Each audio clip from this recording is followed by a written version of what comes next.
नमः सर्वेभ्यः। अस्माकं योगनिष्ठजीवनम् इति वर्गे भवतां सर्वेषां स्वागतम्। अद्यतनविषयः अस्ति तत्र किञ्चित् पापपुण्यविषये किञ्चित् वक्तुम् इच्छामि। तत्र व्यासः इति महर्षिः आसीत्। तेन 18 पुराणानि लिखितानि। तर्हि तत्र तेषु पुराणेषु बहूनि काल्पनिक अथवा बह्व्यः काल्पनिककथाः तत्र आसन्। परन्तु अन्ततो गत्वा तस्य सन्देशः कः, व्यासस्य सन्देशः कः अन्ततो गत्वा इति चेत् तेन उक्तम् 18 पुराणेषु तत्र व्यासस्य वचनद्वयम्, 18 पुराणेषु व्यासस्य वचनद्वयं, परोपकारः पुण्याय पापाय परपीडनम्।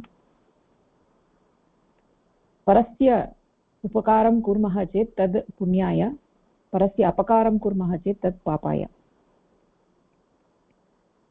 तर्हि इदानीम् अत्र प्रश्नः अस्ति, व्यासेन पुराणानि किमर्थं लिखितानि? तस्य कः अर्थः? सः तु महान् पण्डितः आसीत्, ज्ञानी आसीत्। तर्हि तेन पुराणानि किमर्थं लिखितानि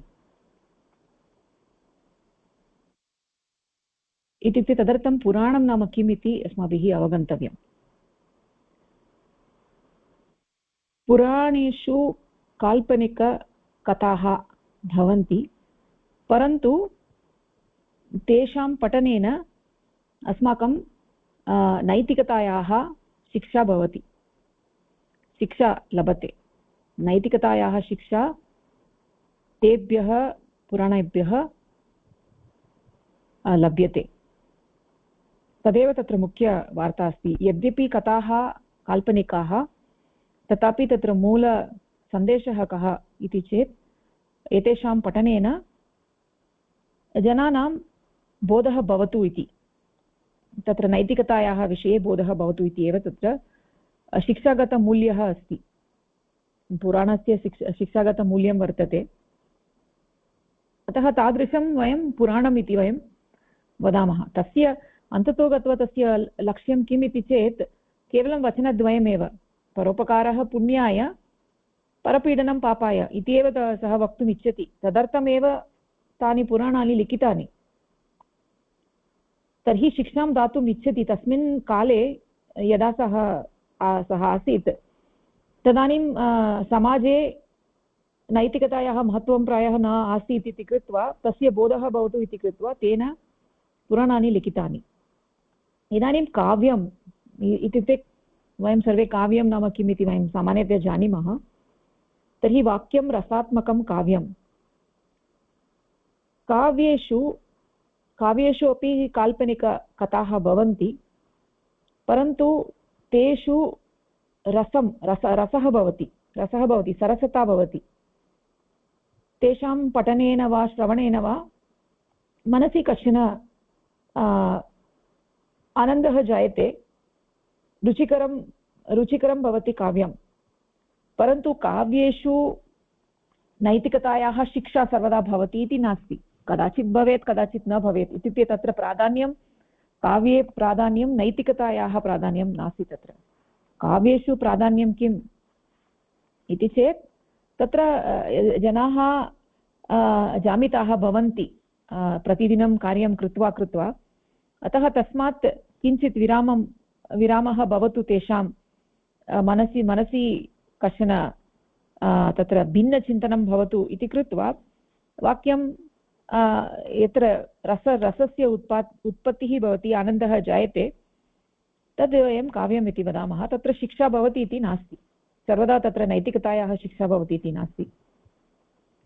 तस्मिन्नेव प्रसङ्गे इतिकथा इत्यपि किञ्चित् अस्ति। इतिकथा इति यद्वयं हिस्ट्री इति वयं वदामः। इतिकथा इत्युक्ते पुराकथा अथवा इतिवृत्तं, पुरावृत्तम् इति वदामः। आङ्ग्लभाषायां हिस्ट्री इति वयं वदामः। तर्हि इतिकथा इत्युक्ते का इति चेत् तत्र घटनायाः पञ्जीकरणमेव इतिकथा। यथा घटना जाता तस्य एव उल्लेखः भवति इति कथायाम्। इति कथायां नैतिकतायाः शिक्षा कदाचित् भवति कदाचित् नापि भवति, परन्तु तत्र प्राधान्यता नास्ति। शिक्षा भवतु इति प्राधान्यता नास्ति। यथा घटना जाता तस्य एव पञ्जीकरणं, घटनायाः पञ्जीकरणं, तस्याः पञ्जीकरणम् इति कथा इति वयं वदामः। अपि च इदानीम् इतिहासः इति तु भिन्नः विषयः अस्ति। इति कथायाः कश्चन भागः यत्र शिक्षा भवति, नैतिकतायाः शिक्षा यत्र भवति, इति कथायाः कश्चन भागः यत्र शिक्षा भवति तदेव इतिहासः इति वयं वदामः। इतिहासः इत्यस्य आङ्ग्लभाषायां शब्दः नास्ति, अनुवादः नास्ति। इदानीम् इतिहासः इत्युक्ते महाभारतम् इतिहासः, महाभारतम् इति कथा इति नास्ति। तर्हि धर्मार्थकाममोक्षार्थं नीतिवाक्यसमन्वितं पुरावृत्तकथायुक्तम् इतिहासः प्रचक्ष्यते। इत्युक्ते इतिहासे नीतिवाक्यस्य समन्वयः भवति धर्मार्थकाममोक्षार्थम्। इत्युक्ते तत्र जनानाम् उन्नतिः भवतु, तत्र मनुष्यस्य शारीरिकस्तरं वर्तते, मानसिकस्तरं वर्तते, मानसाध्यात्मिकं स्तरं वर्तते, अपि च आध्यात्मिकस्तरः अपि वर्तते। इत्युक्ते स्तरः, शारीरिकस्तरः, मानसिकस्तरः, मानसाध्यात्मिकस्तरः, आध्यात्मिकस्तरः इति तत्र चत्वारः स्तराः सन्ति। तर्हि तत्र एतेषां स्तराणामेव नाम अस्ति धर्म अर्थ काम मोक्ष। तर्हि एतेषु स्तरेषु एकस्मात् स्तरात् अग्रिमस्तरे अस्माकम् उन्नतिः भवतु इति कृत्वा तत्र इतिहासः इति नीतिवाक्यसमन्वितम् अस्ति। तर्हि इतिहासस्य पठनेन अस्माकम् अग्रगतिः भवति, यतोहि तत्र अस्माकं शिक्षा भवति, नैतिकतायाः शिक्षा भवति तत्र इतिहासे। तर्हि व्यासेन तु 18 पुराणानि लिखितानि, तेषु पुराणेषु काल्पनिककथाः भवन्ति, परन्तु तस्मात् अस्माकं नैतिकतायाः बोधः भवति, शिक्षा भवति। तर्हि व्यासेन किम् उक्तं? परोपकारः पुण्याय। तर्हि परोपकारः पुण्याय इत्युक्ते यद् कर्म वयं कुर्मः तेन कर्मणा अन्यस्य उन्नतिः भवति, तदेव परोपकारः। तादृशपरोपकारेण पुण्यं लभ्यते। अत्र तु नैतिकतायाः विषयः नास्ति। यदा वयं पुण्यं पापम् इति वदामः तत्र नैतिकतायाः विषयः नास्ति। नैतिकतायाः विषयः, सहजनैतिकतायाः विषयः इत्युक्ते ऋतं वक्तव्यं। यदा वयं ऋतं वदामः तदानीं सर्वदा अन्यस्य उन्नतिः भवति इति नास्ति खलु, कदाचित् भवेत् कदाचित् नापि भवति। अतः सहजनैतिकतायाः सम्बन्धः पापेन पुण्येन नास्ति, सम्पर्कः नास्ति। तर्हि पुण्यं नाम किम्? पुण्यम् इत्युक्ते यद् कर्म वयं कुर्मः तेन कर्मणा अन्यस्य उन्नयनं भवति, तदेव वयं पुण्यम् इति वयं वदामः। अपि च यद् कर्म वयं कुर्मः तेन कर्मणा अन्यस्य अधोगतिः यदा भवति तदानीं वयं वदामः परापकारः, परस्य अपकारः, तदेव पापम् इति वदामः। परोपकारः पुण्याय, पापाय परपीडनम्। अतः किं स्मर्तव्यम् इति चेत् सर्वदा वयं केवलं ऋतं वदामः, शुद्धाचरणं कुर्मः, तर्हि तेन पुण्यं न लभ्यते। यदा वयम् अन्यस्य कृते किमपि कुर्मः तदानीमेव पुण्यं लभ्यते। येन अन्यस्य उन्नतिः भवति, यदा वयं किमपि कुर्मः तेन अन्यस्य उन्नतिः भवति तदानीमेव पुण्यं लभ्यते। नो चेत् न लभ्यते, तदेव शुभसंस्कारः इति वयं वदामः। यदा वयं कोऽपि पुरुषः सर्वदा तत्र भगवतः चिन्तनं करोति, इत्युक्ते वयं वक्तुं शक्नुमः सर्वदा पूजां करोति, तर्हि तेन शुभसंस्कारः भवति, कुसंस्कारस्य क्षयः भवति, आध्यात्मिक उन्नतिः अपि भवति, परन्तु तेन पुण्यं न लभ्यते। यावत्पर्यन्तम् अन्यस्य उन्नयनं न भवति तावत्पर्यन्तं पुण्यं न लभते। तर्हि इदानीं मया उक्तं यद् सहजनैतिकतायाः सम्बन्धः पापेन पुण्येन न भवति। तर्हि यदि कोऽपि मनुष्यः ऋतं वदति तर्हि तस्मिन् तत्र महान् विषयः नास्ति खलु, तत्तु स्वाभाविकः विषयः अस्ति। ऋतं वक्तव्यम् इति स्वाभाविकः विषयः इति अस्ति खलु। तत्र उचित आचरणम् इति स्वाभाविकविषयः अस्ति। तत्र पशुः अपि एवमेव करोति, प्रकृतेः नियमानां पालनं करोति, पालनं करणीयम्, अस्माकं दायित्वम् अस्ति, स्वाभाविकम् अस्ति। यथा वयं भोजनं कुर्मः, तद् भोजनखादनं भोजनम् इति स्वाभाविकविषयः अस्ति, अथवा वयं स्नानं कुर्मः तदपि स्वाभाविकः विषयः अस्ति। एवमेव ऋतं वदामः तदपि स्वाभाविकः विषयः अस्ति। तस्य यदा वयं ऋतं वदामः तेन अस्माकं पुण्यं लभते इति नास्ति। तर्हि सहजनैतिकतायाः सम्बन्धः पापेन पुण्येन नास्ति। यदि वयं सहजनैतिकतायाः पालनं न कुर्मः तर्हि पशुभ्यः अपि अधोगतिः लभते। मनुष्य तु बुद्धिमान् जीवः वर्तते, अतः मनुष्य किमर्थं पशुभ्यः अपि अधोगतिं प्राप्तुम् इच्छति? मनुष्य तु अग्रगतिं प्राप्तुम् एव इच्छति। मनुष्यः मनुष्यस्थानात् देवतास्थानं प्राप्तुम् इच्छति। तर्हि तत्र मार्गः कः?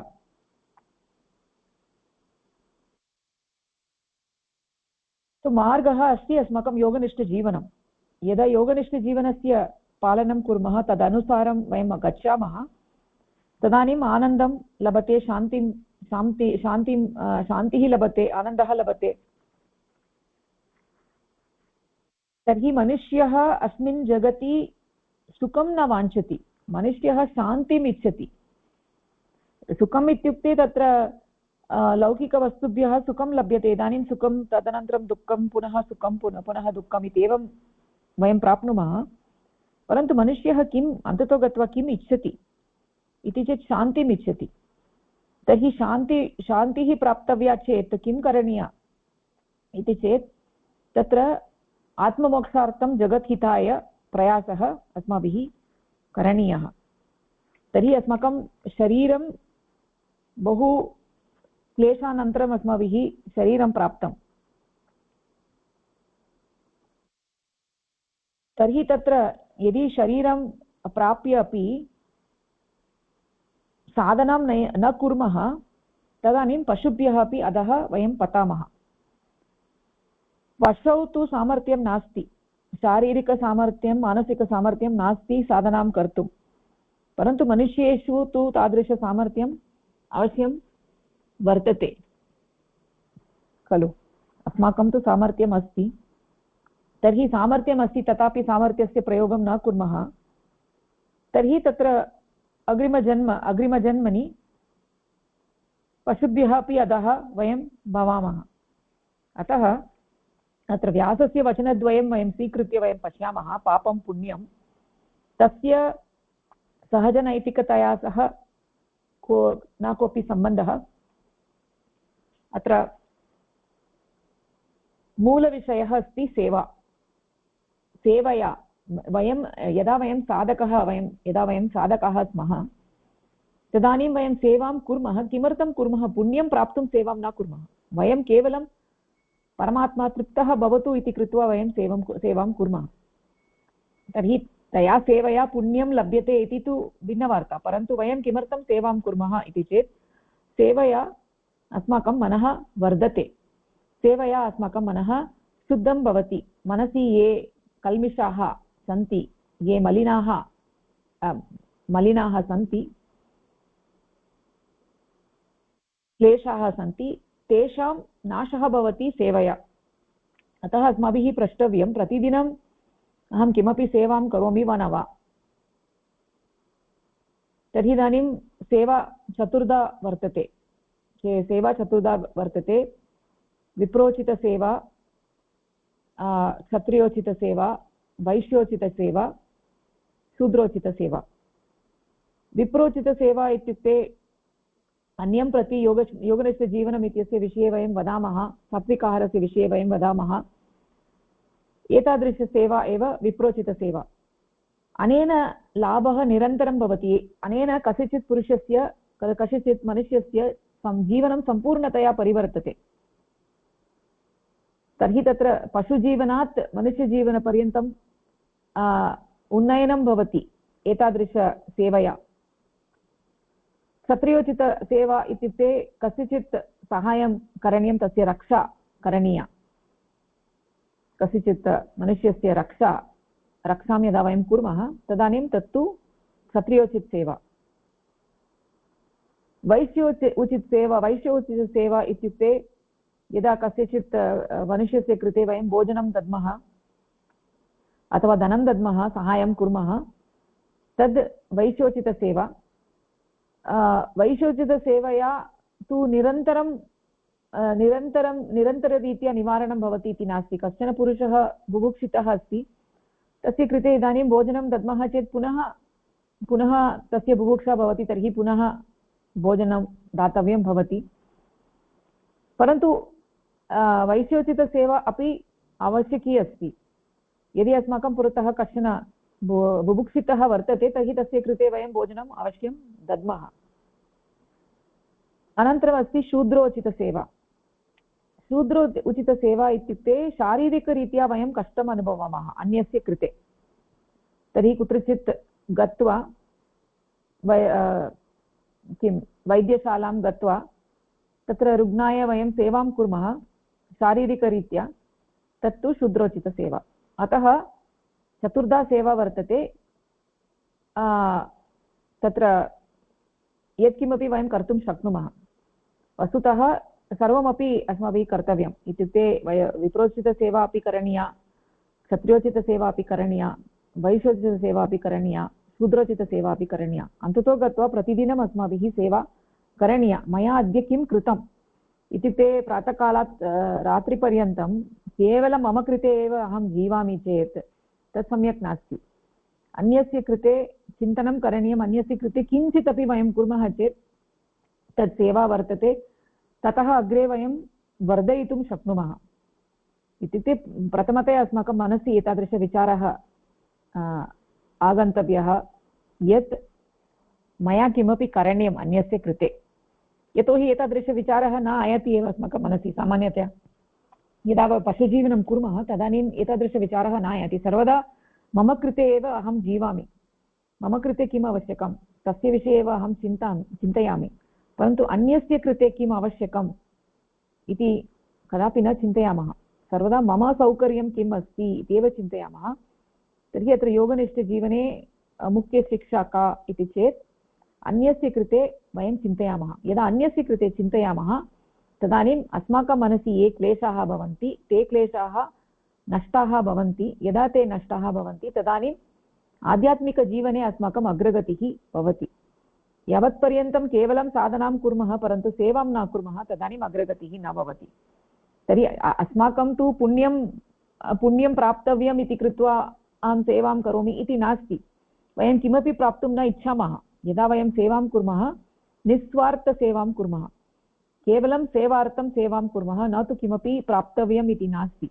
परमात्मा तेन तृप्तः भवतु इति तु विषयः अस्ति। परन्तु अहं किमपि न इच्छामि। अहं किमपि शारीरिकरीत्या अथवा मानसिकरीत्या अथवा आध्यात्मिकरीत्या किमपि न इच्छामि। अहं केवलम् अन्यस्य लाभः भवतु, तेन परमात्मा तृप्तः भवतु इति एव मम लक्ष्यम्। अतः अहं केवलं सेवार्थं सेवां करोमि, न तु किमपि प्राप्तव्यम् इति। तर्हि अत्र अस्माभिः सर्वैः चिन्तनीयं कथं कथम् अहं सेवां कर्तुं शक्नोमि इति। किञ्चित् लघुविषयः अपि भवितुम् अर्हति, तत्रापि वयं सेवां कुर्मः। यथा वयं कुत्रचित् रेल्याने गच्छामः, तदानीम् अस्माकं पार्श्वे कश्चन अस्ति चेत् तेन सह यदा सम्भाषणं कुर्मः तदानीम् आहारस्य विषये, सात्विकाहारस्य विषये अथवा योगनिष्ठजीवने ये अंशाः सन्ति तेषां विषये वयं सम्भाषणं कर्तुं शक्नुमः। तदानीं ते अपि चिन्तयन्ति, ओ एवमपि अस्ति, एवमपि वयं जीवितुं शक्नुमः, एतादृशः विषयः अपि अस्ति इति जानन्ति। तत्र तादृशपुरुषस्य यदा इच्छा जागरिता भवति तर्हि वयं न जानीमः सः तदानीं सिद्धः भवितुम् अर्हति अस्मिन् मार्गे प्रवेष्टुम्। अतः अस्माभिः प्रयासः करणीयः, तेन अस्माकं समयस्य अपि उचितप्रयोगः भवति, समयस्य व्ययः न भवति। एवमेव सम्भाषणम् अन्यविषये सम्भाषणं कुर्मः चेत् समयस्य व्ययः भवति, तथा मा भवतु।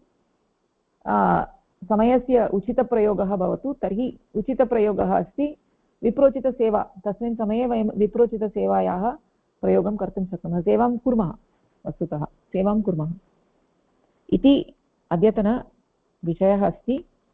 तर्हि इदानीम् अहं किञ्चित् स्क्रीन् शेर् करोमि। कोऽपि तत्र किमपि वक्तुमिच्छति वा? कोऽपि?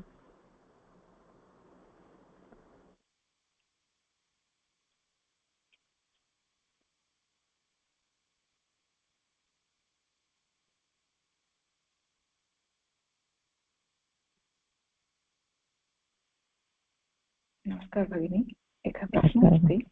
आमां।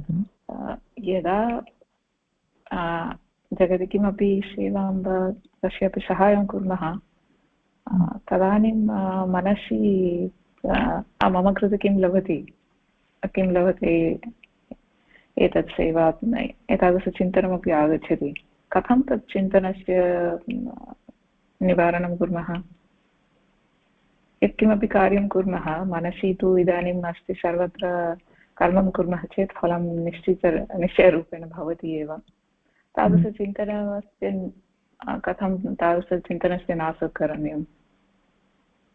तदर्थमेव ब्रह्मचर्यभावस्य प्रयोगः करणीयः।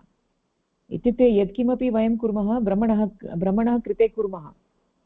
यद् कुर्मः तदपि ब्रह्म, यस्य कृते कुर्मः तदपि ब्रह्म, कार्यमपि ब्रह्म, फलमपि ब्रह्म। यत् फलं लभते तदपि ब्रह्मणः कृते एव इति एतादृशभावस्य अभ्यासं यदा कुर्मः तदानीं मनसि तादृशविचाराः न भवन्ति। यद् मम कृते किं लभते इति विचारः न आयाति। तर्हि ब्रह्मचर्यभावस्य अभ्यासः करणीयः। यदा ब्रह्मचर्यभावस्य अभ्यासं कुर्मः तदानीं मम पुरतः यः मनुष्यः अस्ति स तु ब्रह्मणः स्वरूपं वर्तते। अतः यदहं करोमि अहं ब्रह्मणः कृते करोमि, परमपुरुषस्य कृते अहं करोमि। तर्हि यस्य कृते करोमि तदपि ब्रह्म, यत् कर्म करोमि तदपि ब्रह्म, फलमपि ब्रह्म इति एतादृशभावस्य अभ्यासः करणीयः। एवं कुर्मः चेत् तत्र मनसि तादृशविचारः न आयाति।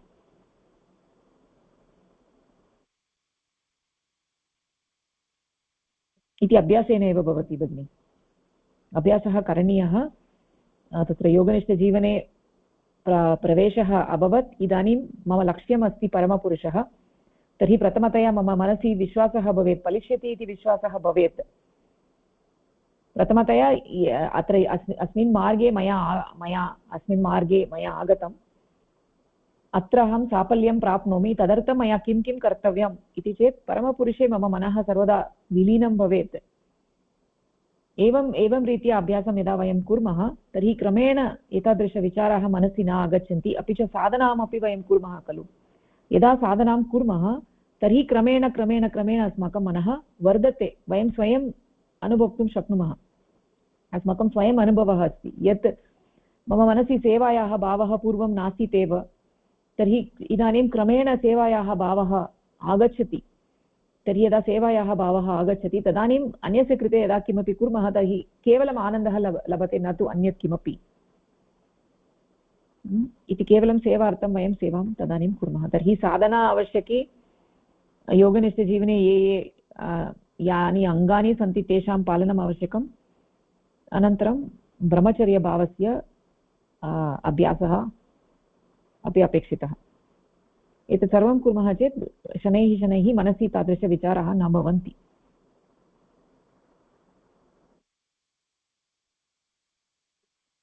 धन्यवादः। तर्हि अस्माभिः किं चर्चितम् इति चेत्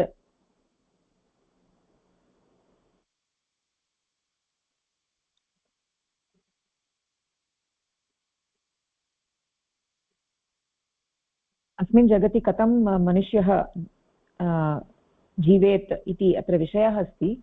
अस्माभिः उक्तं यत्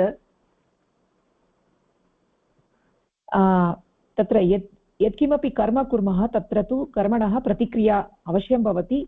तादृशप्रतिक्रियाणां भोगः येन पुरुषेण कृतं तेन अनुभोक्तव्यम् एव। तस्य निवारणं तत्र कर्मफलस्य निवारणं कदापि न शक्यते। मनुष्याः प्रयासं कुर्वन्ति, प्रार्थनां कुर्वन्ति अथवा तत्र गृहशान्तिं कुर्वन्ति अथवा अन्यप्रयासमपि कुर्वन्ति, परन्तु यद् कृतं तस्य फलम् अस्माभिः अवश्यम् अनुभोक्तव्यं। तत्र केवलं कालावधेः एव परिवर्तनं शक्यते। इदानीं कर्मफलस्य तत्र तस्मिन् क्षणे एव अनुभोक्तव्यम् इति पूर्वम् आसीत् चेत् तत्र तस्य परिवर्तनं किञ्चित् कर्तुं शक्नुमः, परन्तु गृहशान्तिद्वारा, परन्तु सम्पूर्णतया निवारणं न शक्यते। अतः तत्र प्रार्थनायाः तत्र वस्तुतः प्रार्थनायाः एतादृशप्रार्थनायाः आवश्यकता नास्ति। तर्हि अस्माभिः दृष्टं तत्र अग्नौ हस्तं स्थापयामः चेत् तर्हि अग्निद्वारा अस्माकं हस्तः अवश्यं नश्यति, दग्धः भवति, तस्य निवारणं न शक्यते। तर्हि परमात्मनः उपरि पक्षपातस्य आरोपः अपि वयं कर्तुं न शक्नुमः। सः तु सर्वं जानाति, सर्वज्ञः अस्ति, तर्हि सः तु पक्षपातं कदापि न करोति। यद् कर्म अस्माभिः कृतं तस्य फलं वयम् अनुभवामः। तत्र परमात्मनः दोषः नास्ति। अतः तर्हि यदि वयं प्रार्थनां कुर्मः, मम कृते एतत् ददातु तद् ददातु इति यदा वयं प्रार्थनां कुर्मः तदानीं तत्र वस्तुतः दोषारोपणम् अस्ति। भवता एतत् कर्तव्यम् आसीत्, भवता एतत् न कृतम् इति। वस्तुतः वयं न जानीमः यत् अस्माकं कृते किम् अपेक्षितम् इति वयं न जानीमः।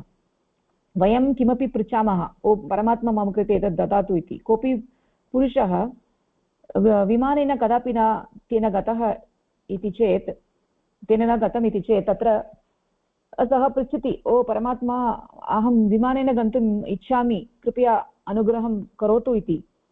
परन्तु वयं न जानीमः तद् विमानम् अग्रे गत्वा तत्र अस्मिन् विमाने यदि सः गच्छति चेत् तर्हि तस्य नाशः भवितुम् अर्हति। विमानः तत्र आकाशे एव दग्धः भवति इति सः न जानाति, परन्तु परमात्मा जानाति। परमात्मा यदि चिन्तयति यद् अयं पुरुषः अस्मिन् विमाने मा गच्छतु, सः दग्धः भवति इति, सः न ददाति, तादृश इच्छां न ददाति, तर्हि अस्माकं लाभदायकमेव अस्ति, यतोहि सः सर्वं जानाति। अतः मम कृते एतद् ददातु तद् ददातु इति वस्तुतः न प्रष्टव्यं। तत्र स्तुतेः अथवा प्रार्थनायाः तत्र वस्तुतः स्तुतिः प्रार्थना च निरर्थिका अस्ति। इत्युक्ते तस्मिन् वयं समयस्य व्ययं कुर्मः चेत् वस्तुतः समयस्य व्ययः एव अस्ति, तेन भक्तिः न लभते। वास्तविकभक्तिः इति भक्तिः का इति अस्माभिः चिन्तनीयं। तर्हि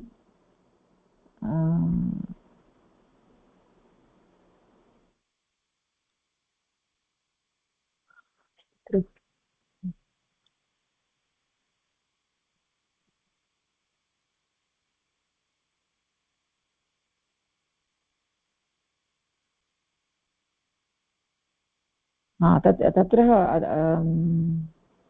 इतः आरभ्य पठामः। अत्र अग्नौ निमग्नः हस्तः। सुचित्रा भगिनी पठितुमिच्छति वा? भगिनी तत्र स्क्रीन् मध्ये किमपि नास्ति। ओ, न दृश्यते वा? न। मया शेर् कृतम्।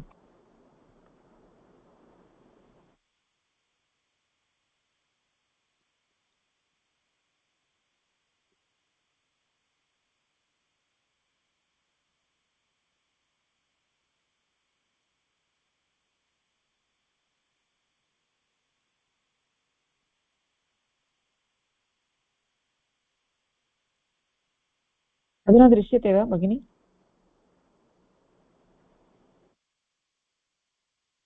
आं दृश्यते भगिनि। अग्नौ निमग्नः हस्तः अवश्यमेव दहति।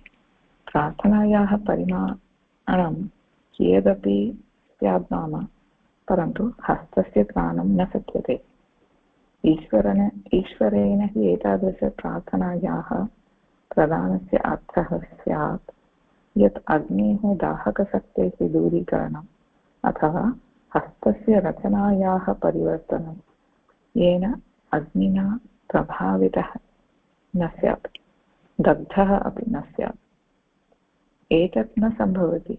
ईश्वरस्य सृष्टौ कोऽपि दोषः नास्ति, यतोहि सर्वाणि वस्तूनि लघूनि वा बृहन्ति वा केवलं स्वस्वभावस्य धर्मस्य अनुसरणं कुर्वन्ति, अन्यथा प्रतिपदे अव्यवस्था स्यात्। या प्रार्थना केवलम् ईश्वरस्य पक्षपातस्य स्मरणरूपेण कार्यं करोति, सा ईश्वरस्य सृष्टेः नियमानां परिवर्तनं कर्तुं प्रेरयितुं न शक्नोति। यः कोऽपि एवम् आशां करोति यत् ईश्वरः प्रार्थनाद्वारा स्वनियमं परिवर्तयति इति, सः केवलं सर्वथा अज्ञानं प्रदर्शयति। तत्र दत्तमस्ति ईश्वरस्य सृष्टे तत्र सर्वे जीवाः ते तेषां स्वधर्मम् अनुसरणं कुर्वन्ति।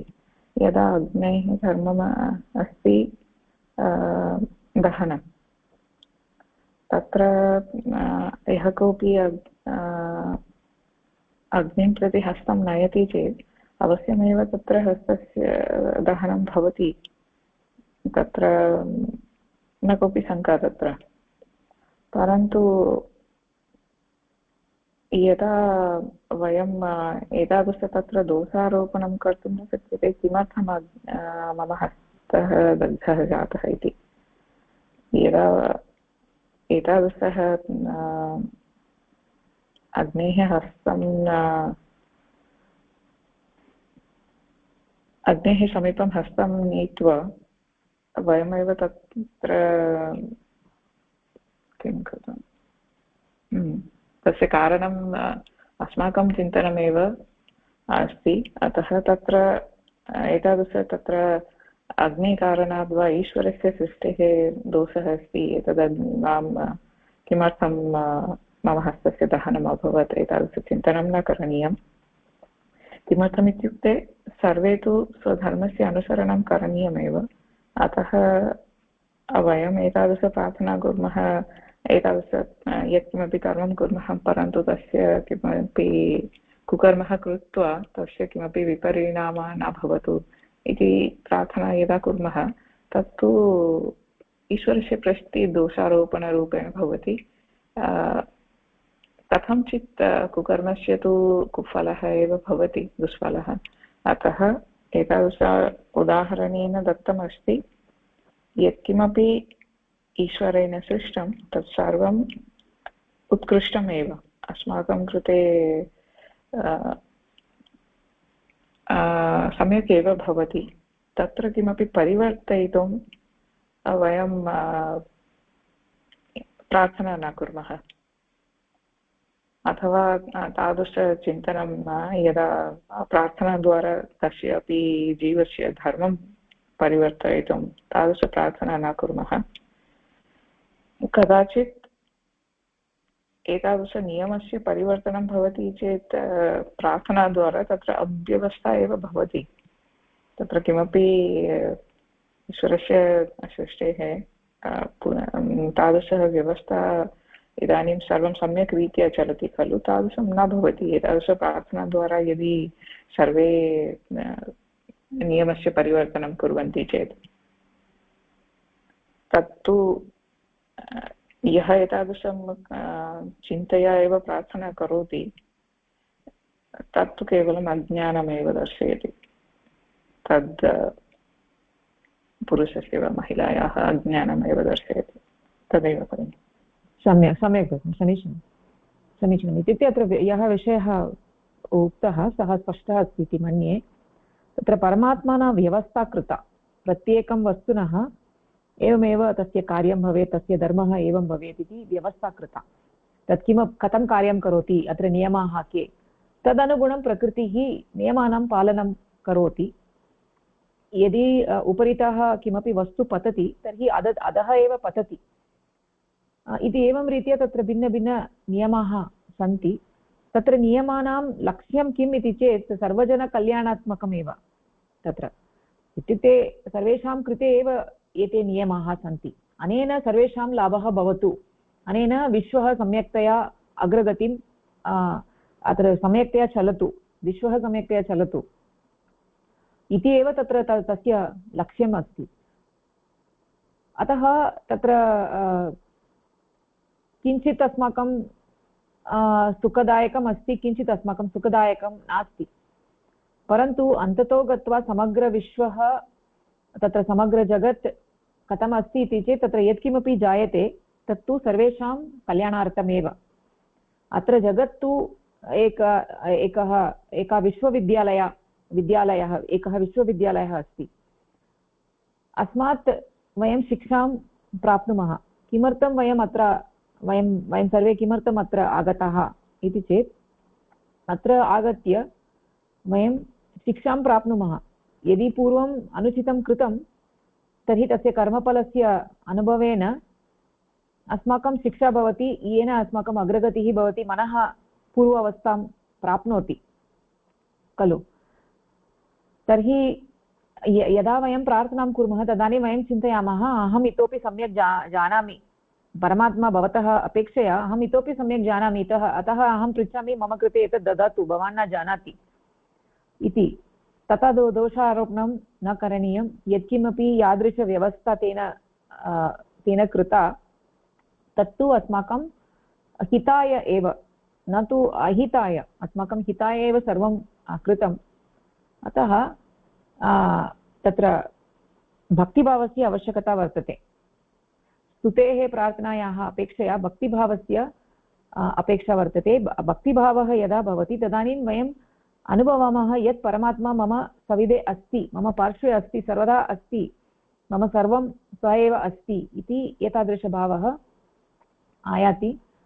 अतः अस्माभिः अवगन्तव्यम्, एतद् अवगन्तव्यं यत् परमात्मा सर्वं जानाति, सर्वज्ञः अस्ति, सर्वत्र वर्तते। तस्य स्पन्दनस्य अनुभवः अस्माभिः प्राप्तव्यः। तर्हि तादृश अनुभवं प्राप्य अस्माभिः साधना करणीया। यदा साधनां कुर्मः तदानीम् अस्माकम् अग्रगतिः भवति, मनः अपि शान्तं भवति, मनः स्वच्छं भवति, शान्तं भवति। अस्तु, किञ्चित् अग्रे गच्छामः। किं तत्र डिम्पल् भगिनी किञ्चित् पठितुम् इच्छति वा भगिनी? ओके भगिनी, पठतु। प्रकृतिनियमानुसारं प्रत्येकं कर्मणां प्रतिक्रिया भवति। येन पुरुषेण कर्म कृतं तेन प्रतिक्रियाः अनुभोक्तव्याः एव। अयं नियमः अपरिवर्तनीयः अस्ति। अस्य नियमस्य परिवर्तनाय प्रार्थनाकरणं केवलं स्वस्य समयस्य व्ययः एव। प्रार्थना दैवं परिवर्तयितुं न शक्नोति। प्रतिक्रियाणां कर्मफलानाम् अनुभवः च अनिवार्यः अस्ति।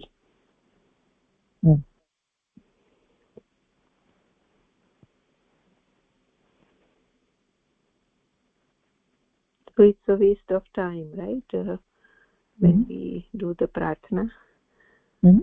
Is that what it is saying? So, yeah, you're doing the prarthana and you're asking for something in return, right? That is only waste of time. Right. Because whatever we do, the karma, the phalam, we will get, right? Whatever we do. So it cannot change. That is right. That is right. हा, समीचीनं भगिनि. इत्युक्ते तत्र अत्र अस्माकं जीवनस्य लक्ष्यं किम् इति चेत् भक्तिः वर्धनीया, परमात्मना सह भक्तिः वर्धनीया, सः तृप्तः भवतु इति एव अस्माकं लक्ष्यमस्ति. मम किं जायते इत्यत्र मम अवधानं नास्ति. मम यत्किमपि भवतु नाम अहं केवलं किम् इच्छामि इति चेत् सः तृप्तः भवतु. तर्हि सः यदा तृप्तः भवति सः सर्वस्य ध्यानं, सर्वस्य रक्षणं सः अवश्यं करोति. मम रक्षणमपि सः करोति. अतः किमर्थं मया मम विषये चिन्तनीयं? सः पश्यति. अतः मम पक्षतः चिन्तायाः स्थानं नास्ति इति. एतादृशचिन्तनेन किं भवति इति चेत् अस्माकम् अस्तित्वम् उपरि गच्छति. अस्माकं हृदि परमात्मानं प्रति भक्तिभावः, प्रेमभावः जागरिता भवति. अपि च वयं निर्भयत्वं प्राप्नुमः. भयं न भवति अस्माकं मनसि. यतोहि तत्र यदा वयं प्रार्थनां कृत्वा वदामः एतद् ददातु तद् ददातु, तदानीमेव अस्माकं मनसि तत्र क्लेशः भवन्ति. यदा यद् वयम् इच्छामः तद् न प्राप्नुमः तदानीं दुःखं भवति, क्लेशः भवन्ति. परन्तु यदा वयम् एवं रीत्या चिन्तयामः यत् अहं किमपि न इच्छामि, भवान् यत्किमपि ददाति तद् अहं प्रसादरूपेण स्वीकरोमि इति एतादृशभावः अस्ति चेत् तदानीम् अस्माकं मनसि इच्छा नास्ति. अतः यत्किमपि सः ददाति वयं सन्तोषेण स्वीकुर्मः. अतः मनः सर्वदा शान्तं भवति, क्लेशः न भवन्ति खलु. मनः अग्रगतिं प्राप्नोति एतादृशचिन्तनेन. अपि च भयमपि न भवति. सर्वदा अस्माकं भयं भवति खलु. अहम् एतद् इच्छामि, यदि न लभते चेत् किं भवति, यदि एतद् न लभते चेत् किं भवति इति भयं भवति. परन्तु साधकस्य जीवने एतादृशभयं कदापि न भवति. यदा सः साधनां करोति प्रतिदिनं तदानीं भयमपि अपगच्छति. यतोहि सः जानाति यत् परमात्मा अस्ति, सः अस्माकं रक्षणं करोति इति वयं जानीमः खलु. यतोहि तस्य हृदि परमात्मानं प्रति प्रेमभावः अस्ति, प्रीतिभावः अस्ति. सः सर्वज्ञः अस्ति, सः सर्वं जानाति. अतः किमर्थं मया चिन्ता करणीया? यदि सः न जानाति, परमात्मा न जानाति, तदानीं मया चिन्ता करणीया. सः तु सर्वं जानाति, सर्वस्य रक्षणं करोति, ममापि करोति इति. अतः श्वः किं भवति, ह्यः किं जातम् इत्यस्मिन् विषये मम चिन्तनं नास्ति. अद्य इदानीं मया किं कर्तव्यं तस्मिन् विषये एव मम चिन्तनं. परमात्मनः उपरि सम्पूर्णविश्वासः यदा भवति तदानीं कस्मिंश्चित् अपि विषये चिन्ता न भवति. यतोहि सः कल्याणकारी अस्ति, हितकारी अस्ति. मम तेन सह यः सम्बन्धः अस्ति परमात्मनः सह, सः तु व्यक्तिगतसम्बन्धः अस्ति.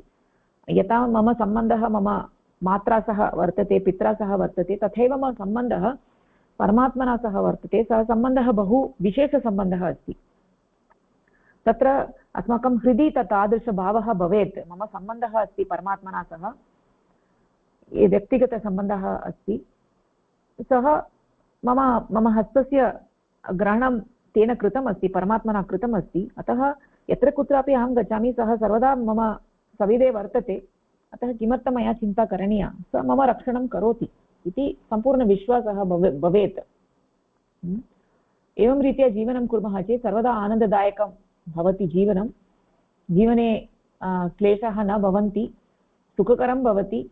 परमात्मनः यत्किमपि इच्छा तदेव अहं करोमि इत्येवं रीत्या वयं गच्छामः चेत् तत्र अस्माकम् अस्तित्वं सम्पूर्णतया परिवर्तते. सः अस्माकं रक्षणमपि करोति. अस्माकं कृते यत्किमपि आवश्यकं सः अवश्यं ददाति. अतः सर्वस्य रक्षणं करोति, मम अपि करोति. अतः अयं मार्गः आनन्ददायकः अस्ति मार्गः. अतः अत्र किम् आवश्यकम् इति चेत् हृदि परमात्मानं प्रति भक्तिभावः अपेक्षितः अस्ति. अतः एतादृशभावेन तत्र अन्यत् किमपि न अपेक्षितम् इत्युक्ते प्रार्थना अथवा स्तुतिः एतत् सर्वम् अनावश्यकं यतोहि तया प्रार्थनया अथवा स्तुत्या नियमस्य परिवर्तनं वयं न कर्तुं शक्नुमः इति सर्वदा स्मर्तव्यम्। अस्तु तर्हि किं सुचित्रा भगिनी अग्रे गच्छति वा?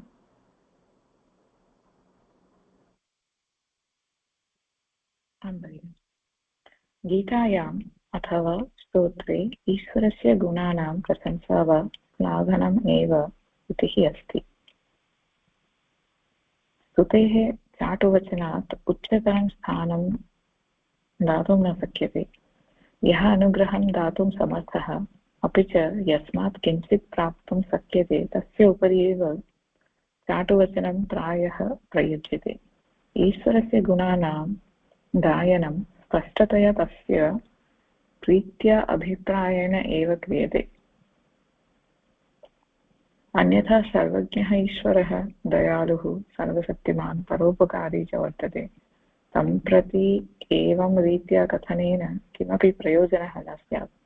एतेषां गुणानां प्रशंसयाः अभिप्रायः ईश्वरस्य विलोभनम् अस्ति येन सः स्वस्य किञ्चित् दयां प्रददाति। सः सर्वशक्तिमान् स्वाधिकारेण धर्मविपाकात् मुक्तिं दद्यात्। अतः स्तुतिः अथवा गुणप्रशंसनं केवलं चाटुवचनम् एव। अस्य चाटुवचनस्य पृष्ठतः अनुग्रहार्थं प्रार्थना निगूढः अस्ति। अतः प्रार्थना इव स्तुतिः द्विगुणा अस्ति। तस्यां प्रवृत्तिः अपि समयस्य अपव्ययः एव। अत्र अस्ति यदा प्रार्थना कृत्वा किमपि नियमस्य भङ्गं भवतु इति कृत्वा तद् यथा समयस्य अपव्ययम् अस्ति तादृशमेव किमपि स्तुतिं कृत्वा ईश्वरस्य गुणगानं किमपि चाटुवचनेन ललितवचनेन यदा कुर्मः तत्र अस्माकम् अभिप्रायः किम् अस्ति मनसि तत् चिन्तनीयं भवति। अभिप्रायः यदा वर्तते ईश्वरस्य प्रीतिः भवतु अनन्तरं सः तृप्तः भवति चेत् सः मम कृते किमपि ददाति। एतादृशं चिन्तनेन जनाः ईश्वरः भवान् तु दयालु भवान् सर्वशक्तिमान् एतादृशं गुणगानं कुर्वन्ति। एतादृशगुणगानं वा प्रशंसायाः तत्र किमपि लाभः न वर्तते।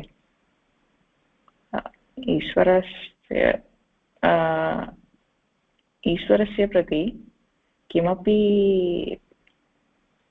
ईश्वरात् किमपि प्राप्तव्यम् इति चिन्तनया यदा एतादृशं स्तुति जनाः कुर्वन्ति तत्र तु पुनः तादृशमेव अस्ति यद् मम कृते आवश्यकम् आसीत् परन्तु भवान् न दत्तवान् अतः इदानीम् अहं किञ्चित् भवतः गुणगानं करोमि एतादृशप्रशंसां करोमि कृपया तृप्ता भवतु मम प्रति यद् आवश्यकं न यद् आवश्यकं यद् अहम् इच्छामि तद् मम कृते ददातु इति।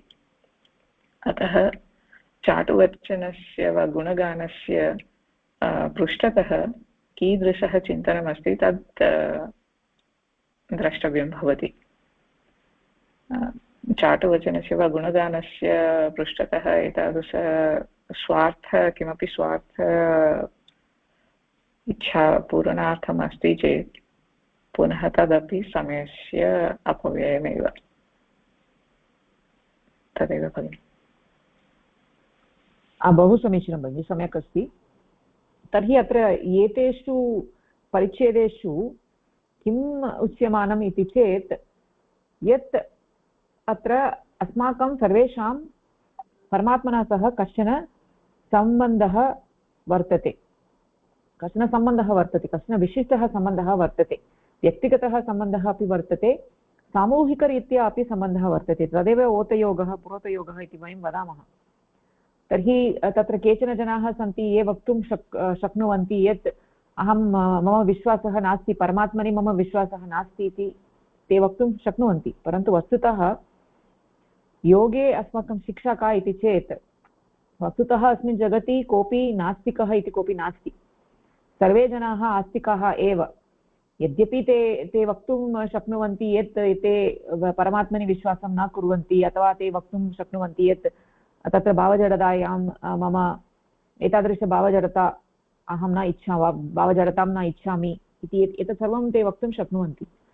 परन्तु अथवा तत्र भिन्नभिन्नमतेषु एवं एवं वदन्ति यत् परमात्मा तत्र स्वर्गे वर्तते इति, एवं रीत्या स्वर्गः नरकः इति एतादृशविचाराः भवितुमर्हन्ति। ये शिक्षिताः सन्ति ते वस्तुतः केचन वक्तुं शक्नुवन्ति यत् मम कृते प्रमाणं नास्ति यत् परमात्मा अस्ति वा नास्ति वा इति, एवमपि ते भवितुम् अर्हन्ति। परन्तु अन्ततो गत्वा यत्किमपि भवतु, परन्तु अन्ततो गत्वा लोके कोऽपि तादृशं न भवितुमर्हति यद् ते नास्तिकाः इति वयं कदापि न वक्तुं शक्नुमः। यदा तेषां कष्टं भवति तदानीं ते अपि चिन्तयन्ति तत्र काचित् शक्तिः अस्ति, तेषां रक्षणं तादृशशक्तिः करोति इति ते अपि कदाचित् तेषां जीवने कदाचित् ते अङ्गीकुर्वन्ति। अतः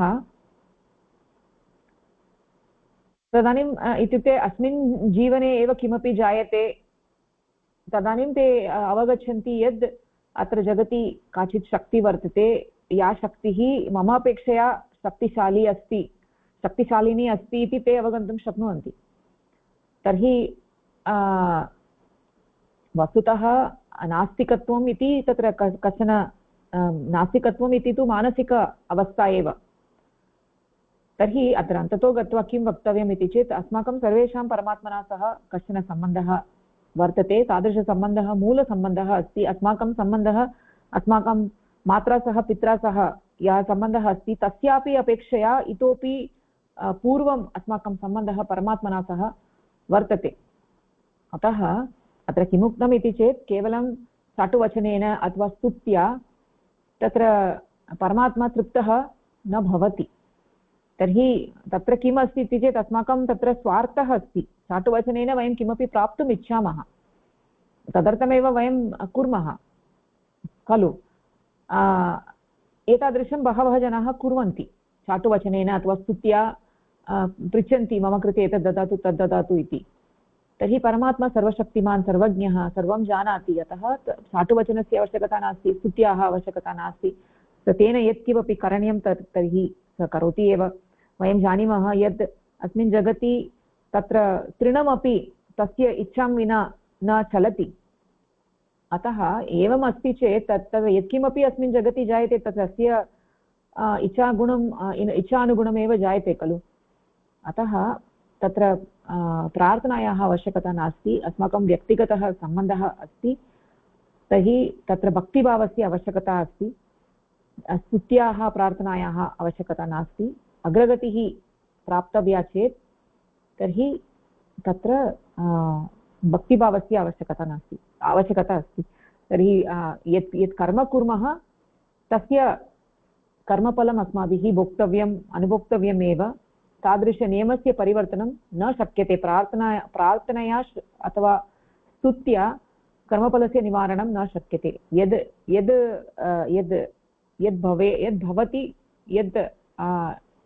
यद् भवेत् तत् अवश्यमेव भवेत्।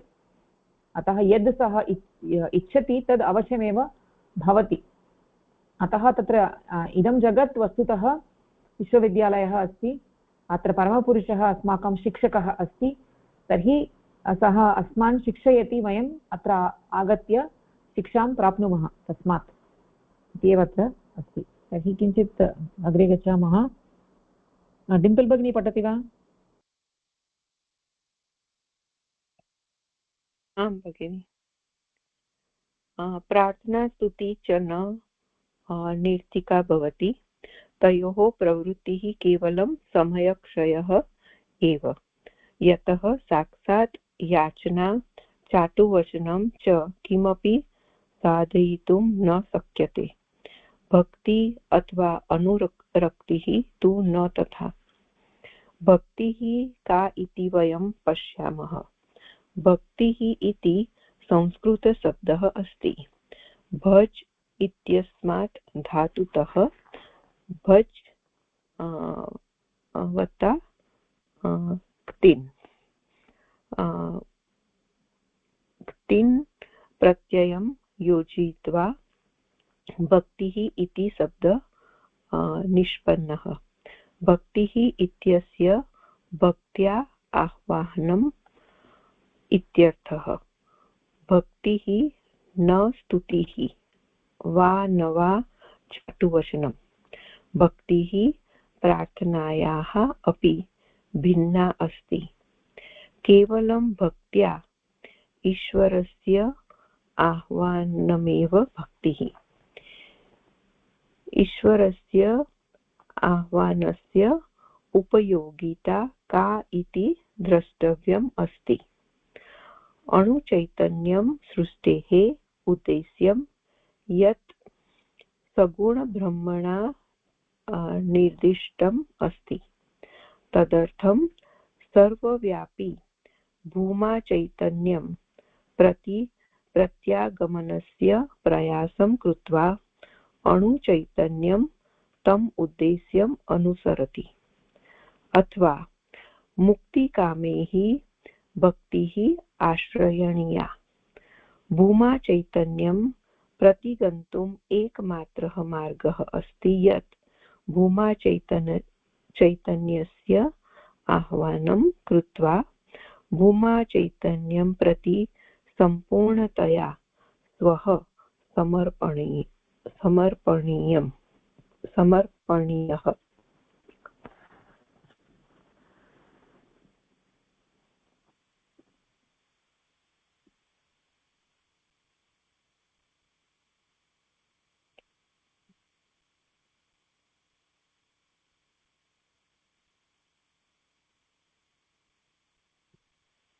वदति वा किमस्ति अत्र?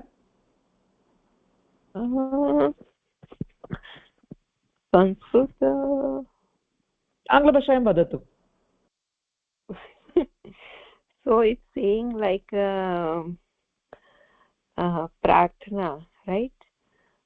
Prayer and stuti serves no purpose, and indulging in them is only wasting time, since obvious begging and flattery is not likely to achieve anything.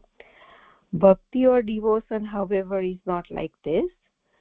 So what is bhakti? So bhakti is coming from a Sanskrit word bhaj vata din.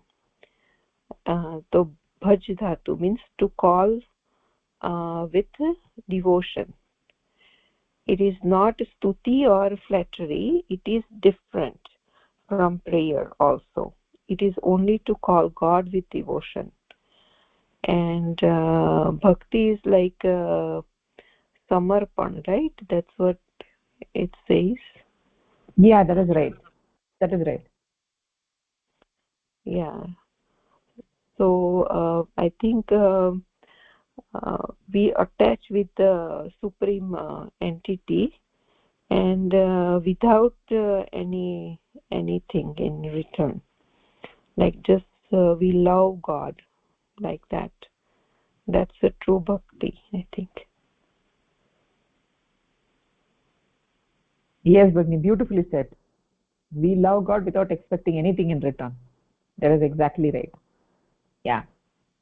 So अत्र किम् उक्तम् इति चेत् भक्तिः प्रार्थनायाः अपेक्षया स्तुति अपेक्षया भिन्ना वर्तते। तर्हि एतेषां भेदः कः इति चेत् यथा भगिनी उक्तवती, भक्तौ वयं किमपि प्राप्तुं न इच्छामः, किमपि न प्रार्थयामः, केवलम् अस्माकं हृदि परमात्मानं प्रति प्रीतिभावः वर्तते। केवलं प्रीतिभावः, तस्य व्यक्तीकरणम् एव भक्तिः। यदा भक्तेः जागरणं भवति तदानीं परमात्मानं प्रति अस्माकम् आकर्षणम् अपि वर्धते। अस्माकं यः सम्बन्धः अस्ति परमात्मना सह स तु तत्र 2 डायरेक्शनल् वर्तते। अस्माकमपि सम्बन्धः अस्ति, परमात्मनः अपि अस्माकं कृते सम्बन्धः वर्तते। यथा वयं परमात्मानं प्राप्तुम् इच्छामः तथैव सः अपि इच्छति वयं तेन सह ऐक्यं प्राप्नुमः इति। ते अपि, सः अपि इच्छति, परमात्मा अपि इच्छति। यदा अस्माकं हृदि भक्तिभावः जागरिता भवति तदानीं परमात्मा अपि तदानीम् अस्माकं सविधे आगन्तुम् इच्छति। सः तु झटिति आयाति अस्माकं सविधे यदा अस्माकं हृदि भक्तिभावः अस्ति। परमात्मनः हस्तः सर्वदा अस्माकं पार्श्वे एव अस्ति। यदा वयम् अहङ्कारेण तिष्ठामः तदानीं हस्तं न पश्यामः, हस्तस्य ग्रहणं न कुर्मः। परन्तु यदा अस्माकं हृदि भक्तिभावः जागरितः भवति तदानीं वयं परमात्मा अस्माकं सविधे अस्ति इति वयम् अनुभवामः, तस्य हस्तस्य ग्रहणमपि कुर्मः खलु। यतोहि यदा भक्तिभावः जागरिता भवति तदानीं अहङ्कारः अपगच्छति। यतोहि वयं जानीमः यत् तदानीम् अनुभवः अस्ति यत् यत्किमपि जायते अस्मिन् लोके परमात्मा एव सर्वं करोति, मम हस्ते किमपि नास्ति इति एतादृशभावः यदा भवति तदानीं पृथक् अस्तित्वमेव न भवति। तर्हि तस्य कृपावृष्टिः सर्वत्र अस्ति। यदा तस्य वृष्टिः भवति, परमात्मनः कृपावृष्टिः, तत्तु सर्वत्र पतति। तस्य कुत्रापि तत्र स न चिन्तयति अत्र मा पतेत् इति, स न चिन्तयति, सर्वत्र तत्र पतति। परन्तु यदा वयं तत्र किम् अहङ्कारस्य छत्री स्वीकुर्मः अथवा वट्, तदानीं वयं किं तदानीं तत्र अस्माकं शिरसः उपरि अहङ्कारः यदा वर्तते, यथा अहं रामः श्यामः इति, तदानीं तत्र परमात्मनः कृपावृष्टेः पात्रं न भवामः, तावदेव। तर्हि यदा अहङ्कारः निवारितः भवति तदानीं तर्हि परमात्मा अस्ति इति वयम् अवगच्छामः, अनुभवामः, पृथक् अस्तित्वमेव तदानीं न भवति खलु। तर्हि यावत्पर्यन्तं एतादृशपृथक् अस्तित्वं भवति तावत्पर्यन्तं हृदि भक्तिभावः नास्ति। यदा पृथक् भक्तिभावः नास्ति तदानीं केवला भक्तिः, शुद्धभक्तिः अस्माकं हृदि शुद्धभक्तिः जागरिता भवति।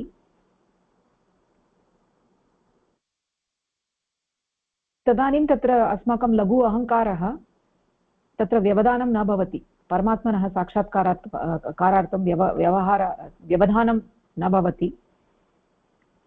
तर्हि यदा सामान्यतया जनाः पशुजीवनं व्यवहरन्ति तदानीं तत्र अहङ्कारस्य वर्धनार्थमेव ते सर्वदा प्रयासं कुर्वन्ति। अतः तत्र सम्पूर्णजीवनं तत्र एव गच्छति, अहङ्कारस्य समर्थनार्थं जीवनं गच्छति। परन्तु तद् अकृत्वा यदा परमात्मनि ते ध्यानं कुर्वन्ति, परमात्मनः आह्वानं कुर्वन्ति भक्तिभावेन, तदानीं सः सर्वदा तु अस्माकं सविधे वर्तते, सः सहायं कर्तुं सः तु उत्सुकः वर्तते। यथा मया पूर्वमपि उक्तमासीत्, यदा शिशुः सः स्वयं क्रीडति, कन्दुकेन क्रीडति, तदानीं माता चिन्तयति, ओ शिशुः स्वयं क्रीडति, अतः मम आवश्यकता नास्ति इति कृत्वा मम माता अन्यत् कार्यं करोति। परन्तु यदा शिशुः मातुः आह्वानं करोति, माता माता आगच्छ आगच्छ आगच्छ इति, तदानीं माता झटिति आयाति खलु। एवं रीत्या यदा वयम् आह्वानं कुर्मः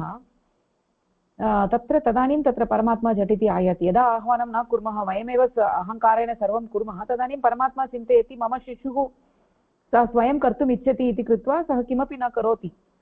परन्तु यदा आह्वानं कुर्मः तदानीं परमात्मा आगच्छ आगच्छ आगच्छ इति वदति। अतः अस्माकं यः अहङ्कारभावः अस्ति तस्य निवारणम् आवश्यकमस्ति।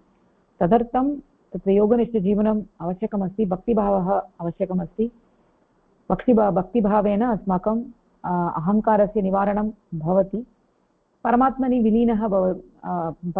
विलीनः भवामः, तदानीं परमात्मा अपि सन्तुष्टः अस्ति, सः अपि अस्मान् प्राप्तुम् इच्छति। तर्हि यथा वयं चिन्तयामः तद्वत् वयं भवामः। तर्हि भक्तिभावः एव अस्माकं जीवनस्य उद्देश्यमस्ति। भक्तिभावः जीवनस्य उद्देश्यमस्ति। अत्र योगनस्य जीवने यानि साधना अङ्गानि सन्ति तानि सर्वाणि अत्र सहायकानि सन्ति। साधना अनन्तरं साधना अङ्गानि एतत् सर्वं सहायकानि सन्ति। एतेषां सहायेन अस्माकं मनः सूक्ष्मं भवति। तर्हि यदा मनः सूक्ष्मं भवति तदानीं परमात्मा आकर्षकः अस्ति, तेन सह अस्माकं मनः आकृष्टं भवति इति अत्र वक्तुमिच्छामि। तर्हि अत्र किञ्चित् अग्रे गच्छामः। सुचित्रा भगिनी स्वीकरोति वा?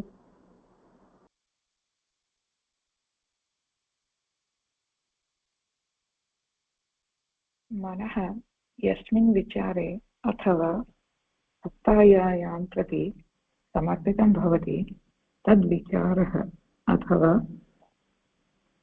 तत्सत्ता इव भवति।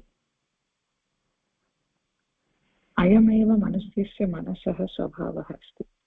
यथा उदाहरणत्वेन यदि कश्चित् स्वम् उन्मत्तम् इति चिन्तयितुम् आरभते तर्हि वस्तुतः सः उन्मत्तः भवति, यतः तस्य मनः बहुधा तस्मिन् विचारे समर्पितं भवति।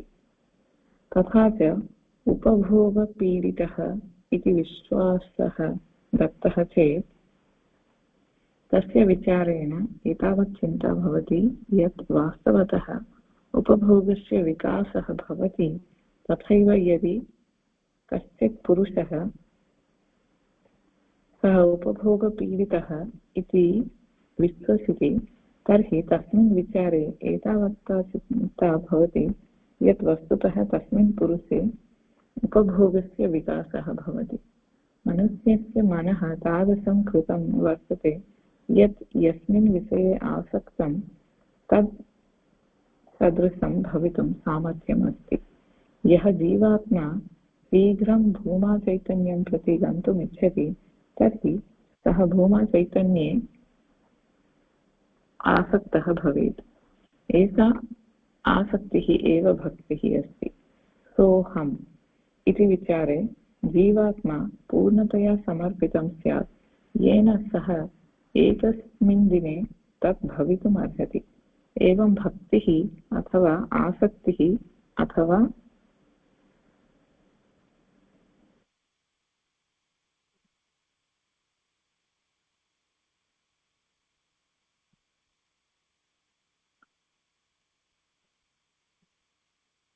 भूमा चैतन्यस्य आह्वानं कञ्चन पुरुषं तत्सदृशं करोति। भक्तिः न प्रार्थना न वस्तुतिः।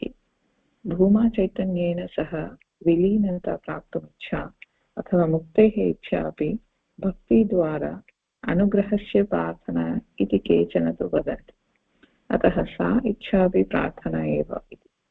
एवं नास्ति, यतोहि मानवतायाः निर्माणे ईश्वरस्य एकमात्रम् उद्देश्यमस्ति यत् जीवात्मनः ईश्वरसदृशी मुक्तिः स्यात्, येन सह जीवात्मा परमपदं प्रति गन्तुं शक्नोति। इयमेव ईश्वरस्य इच्छा। अस्यां सृष्टौ सर्वं तदुद्देश्य वर्तते, अपि च ईश्वरं प्रति प्रचोदितं वर्तते। यस्य उद्देश्यस्य कृते मनुष्यः जन्म प्राप्तं तस्य उद्देश्यस्य पूर्त्यर्थं कश्चित् भक्तिद्वारा प्रयत्नं करोति, अथवा ईश्वरस्य इच्छायाः सिद्ध्यर्थं सः अनुग्रहार्थं कामपि प्रार्थनां न करोति। यद्यपि कश्चन प्रयत्नं न करोति अथवा तत् पन्थानं विसृजति, तथापि सः शीघ्रं वा पश्चाद् वा पुनः तदनुसरणं करोति। अतः भक्तिः न वा प्रार्थना न वा ईश्वरस्य स्तुतिः। प्रार्थना स्तुतिः च किमपि फलं प्राप्तुं साहाय्यं न कुरुतः, केवलं समयस्य अपव्ययः एव। भक्तिः एव सा रीतिः अस्ति यया कश्चन सम्पूर्णतया भूमा चैतन्ये आसक्तः भवितुमर्हति। सा एव च एकमात्रः मार्गः अस्ति येन परमपदं प्रति गमनं शीघ्रतमं भवति।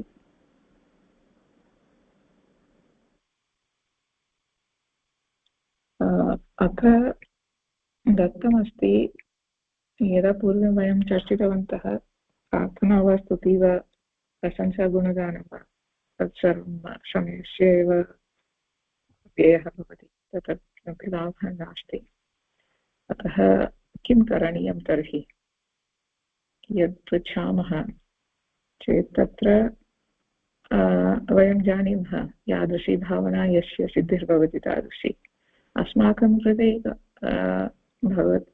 ईश्वरेण दत्तं यदस्ति मनसः तस्य विकासः आवश्यकः, तस्य विकासः करणीयं।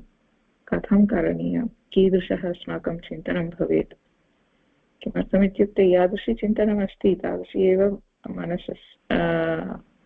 मनः अपि तादृशमेव वर्तते। अतः उदाहरणरूपेण अत्र दत्तमस्ति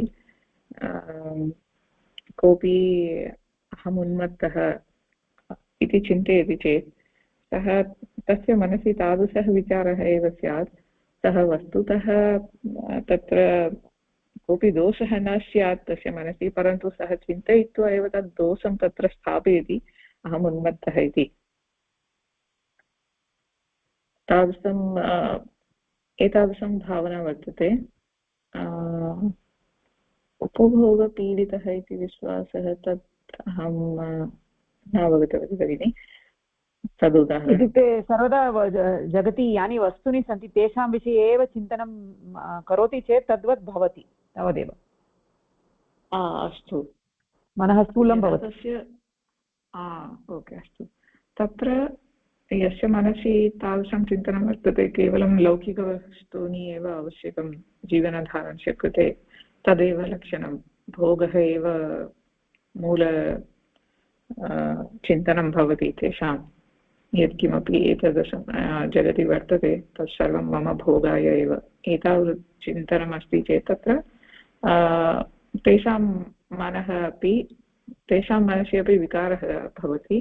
तत्र विकासः न विकारः, तत्र स्थूलः भवति, मनः सूक्ष्म प्रति गतिं तत्र न भवति मनसि, तद् स्थूलः भवति। अनन्तरं तत्र अस्ति अतः मनुष्यस्य मनसि यादृशी आसक्तिः अस्ति तादृशी एव तस्य मनसः विकासः भवति। अतः आसक्तिः कीदृशः भवेत् इति पृच्छामः चेत् तत्र भक्तिः भवेत्। भक्तिः यद् भूमाचैतन्ये एव अस्माकम् आसक्तिः भवेत्। विचारः अस्ति, कीदृशः विचारः भवेत्, सोऽहम् इति विचारः भवेत् अस्माकं मनसि। तर्हि एतादृशं यदा सोऽहं विचारे अस्माकं पूर्णतया आसक्तिः भवति तदा एकसमर्पणं भावमपि उत्पन्नं भवति। अतः भक्तिः वा आसक्तिः वा कस्य कृते इति पृच्छामः चेत् भूमाचैतन्यस्य वा ईश्वरस्य कृते भवति। इयं भक्तिः प्रार्थना वा स्तुतिः समानं वा न, तादृशं नास्ति। तत्र भक्तिः भिन्ना भवति, प्रार्थना वा स्तुतिः भिन्नः अस्ति। भूमाचैतन्येन तत्र यदा भक्तिः कुर्मः तेन किमपि पुनर्प्राप्तिः इच्छा न वर्तते। भक्तिः तु यत् किमपि अस्माकं समीपे अस्ति तस्य समर्पण इच्छया एव वर्तते, न तु चाटुवचनेन कस्मापि प्रशंसां कृत्वा तेन तद् प्रशंसावचनेन किमपि प्राप्तुं तत्र तादृश अभिप्रायः नास्ति। अत्र तु सम्पूर्णतया केवलं ईश्वरे विलीनताभावः वर्तते। यत्किमपि अहं भावः अस्ति तस्य पूर्णतया समर्पणम्। किञ्चित् अधः गच्छति।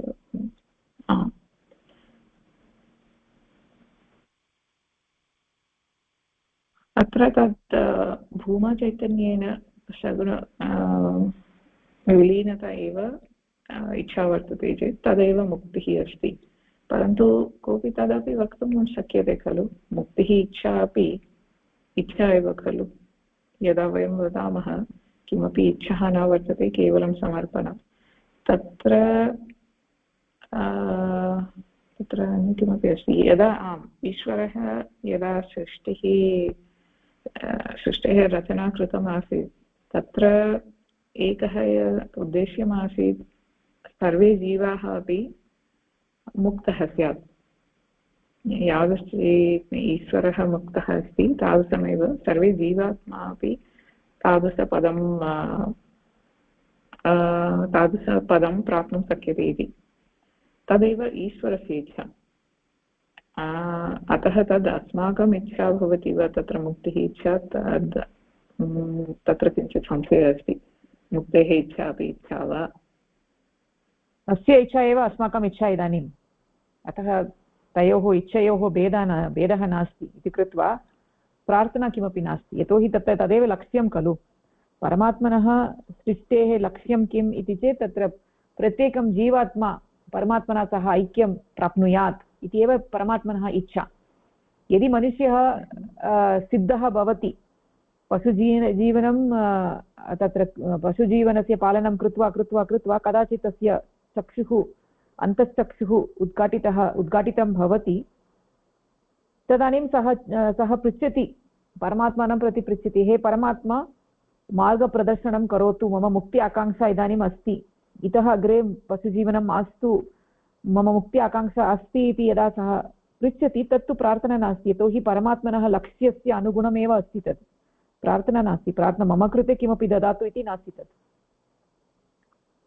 अतः मुक्तिः आकाङ्क्षा इति स्वार्थतया नास्ति। तर्हि स्वार्थतया नास्ति, यतोहि तदेव लक्ष्यमस्ति, तत्र सृष्टेः लक्ष्यमस्ति। तदनुगुणं वयं तादृशस्तरं वयं प्राप्नुमः चेत् तदानीं सम्यक् एव। तत् प्रार्थना नास्ति, तत्र अन्यत् किमपि वयं न इच्छामः। मम मार्गदर्शनं करोतु, अहम् अग्रगतिं प्राप्तुम् इच्छामि इति वयं पृच्छामः चेत् तत्र स्वार्थभावना नास्ति। तद् कथं भवति चेत् भक्तिद्वारा एव तादृशम् अग्रे गन्तुं शक्यते इति तत् उद्देश्यस्य किमस्ति, परिपूर्णता कथं भवति तदुद्देश्ये। यदा ईश्वरस्य सृष्टेः उद्देश्यमासीत् सर्वे जीवाः मुक्तात्मा भवन्तु इति, तर्हि तत् सिद्ध्यर्थं ईश्वरस्य इच्छायाः सिद्ध्यर्थं सानुवादं किमपि प्रार्थनां न करोति।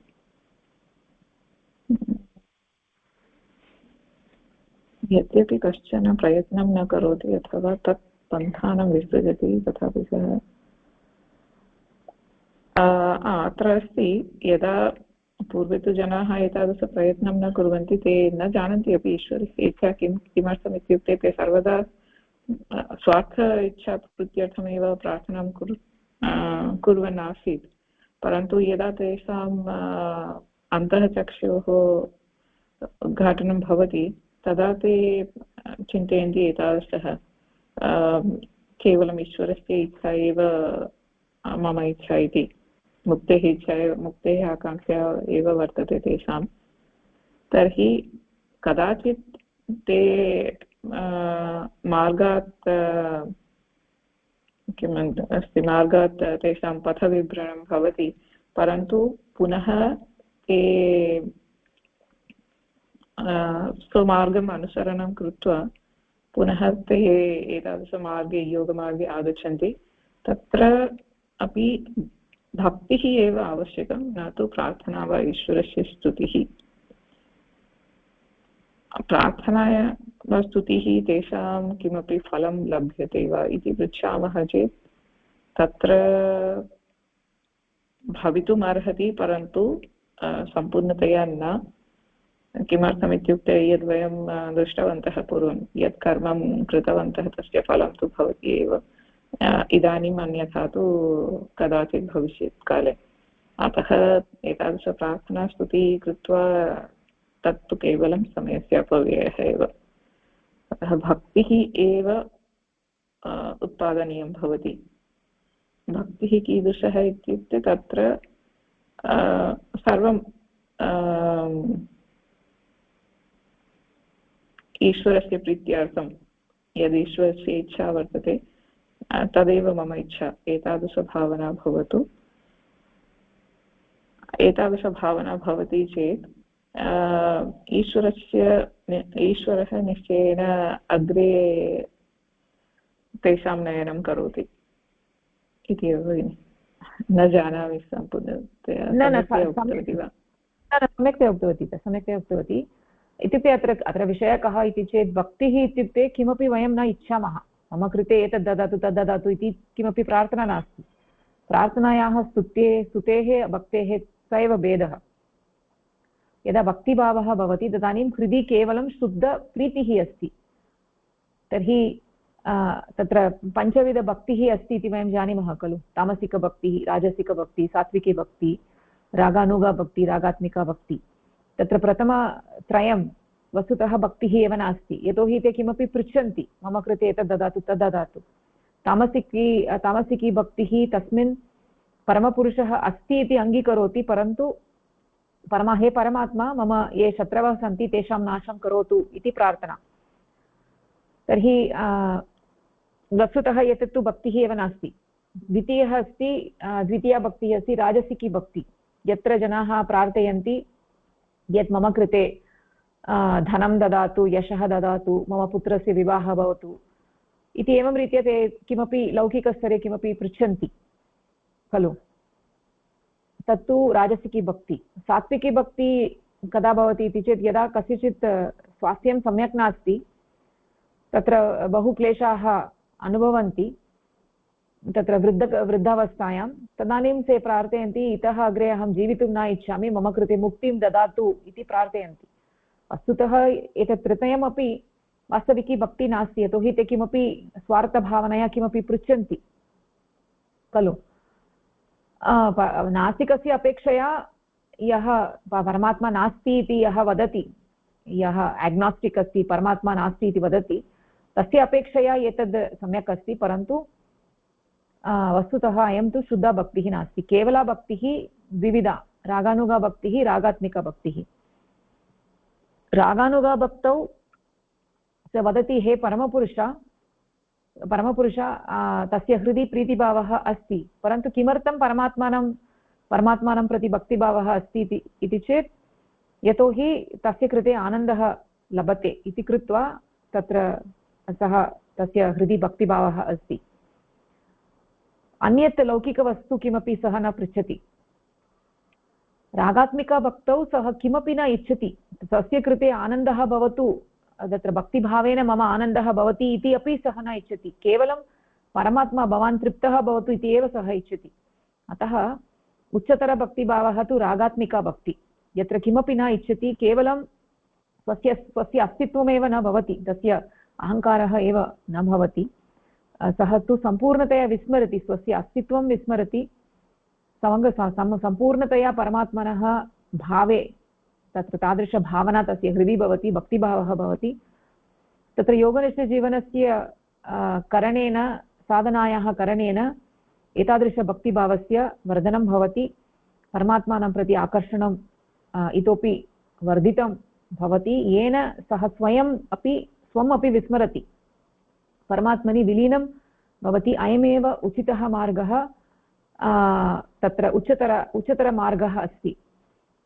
अन्यमार्गाणाम् अपेक्षया, ज्ञानमार्गस्य अपेक्षया, अन्यमार्गाणाम् अपेक्षया अत्र अयं मार्गः उचितः मार्गः अस्ति। अनेन परमात्मानं प्रति तादृश आकर्षणं भवति। अत्र परमात्मा तु रसो वै सः, परमात्मा तु रसः अस्ति। रसं विना परमात्मनः प्राप्तिः न भवितुमर्हति। तर्हि रसः कथं वर्धनीयः इति चेत् भक्तिभावेन एव रसः वर्धितः भवति। यदि हृदि भक्तिभावः नास्ति, तर्हि स्थूलज्ञानी अस्ति, तर्हि तत्र सः मार्गः तु तत्र किं क्लिष्टकरः मार्गः अस्ति। तस्मात् मार्गात् कश्चन सरलरीत्या पतितः भवति, यतोहि तस्य हृदि भक्तिभावः नास्ति। भक्तिभावं विना तत्र अग्रगतिः न भवति, यतोहि अहङ्कारस्य वर्धनं भवति। यदा अधिकं ज्ञानं भवति तदानीम् अहङ्कारस्य वर्धनं भवति। अतः भक्तिभावं विना अग्रगतिः कदापि न भवति, सः पतितः भवति। अतः अस्मिन् मार्गे, योगनिष्ठजीवनम् इति मार्गे, तत्र भक्तिभावस्य प्राधान्यं वर्तते। भक्तिभावेन अस्माकम् अग्रगतिः अवश्यमेव भवति इति अत्र विषयः अस्ति। तर्हि अत्र भगिनी भवती यत्र पठितवती तत्र किमस्ति इति चेत्, यदा वयं सिद्धाः भवामः तदानीं परमात्मानं पृच्छामः, मार्गस्य प्रदर्शनं करोतु, मुक्तिमार्गस्य प्रदर्शनं करोतु इति वयं पृच्छामः। तत्तु प्रार्थना नास्ति, यतोहि तत्तु ईश्वरस्य इच्छानुगुणम् अस्ति, तदेव ईश्वरस्य उद्देश्यं वर्तते। अतः कश्चन भक्तिद्वारा सः प्रयत्नं करोति, कश्चन पृच्छति मम कृते मार्गप्रदर्शनं करोतु इति पृच्छति। तत्सर्वं सम्यक् एव अस्ति। तद् प्रार्थना इति वक्तुं न शक्नुमः। यद्यपि वयं किमपि न पृच्छामः तथापि अद्य वा श्वः वा कदाचित् वयं परमात्मनः सविधे वयं गच्छामः, समीपे गच्छामः। यतोहि ब्रह्मचक्रे तदेव नियमः अस्ति खलु, तस्य परमात्मा पुरुषोत्तमः केन्द्रे वर्तते, तस्य समीपे वयं गच्छामः अथवा तस्मात् दूरं गच्छामः, अस्माकं सर्वदा गतिः भवति एव। इदानीं दूरं वयं स्मः चेत् श्वः अपि तथैव वयं भवामः इति नास्ति। कदाचित् अस्माकं मनः वर्धते, वयं तस्य समीपे वयं गच्छामः। अतः वयं पृच्छामः वा न पृच्छामः वा, अस्माकं गतिः तु अवश्यं भवति। तस्य समीपे वयं कदाचित् वयं गच्छामः, अस्मिन् जन्मनि वा अथवा जन्मान्तरे वा वयं तस्य समीपे अवश्यमेव गच्छामः। तदेव सृष्टेः नियमः अस्ति इति अत्र दत्तमस्ति। अवगतं वा भगिनि? आं भगिनि, अस्तु, धन्यवादः। तर्हि अत्र स्थगनं कुर्मः, समयः अतीतः, क्षम्यतां। तर्हि अत्र स्थगनं कुर्मः। धन्यवादः, नमस्कारः। धन्यवादः भगिनी। धन्यवादः, नमस्कारः।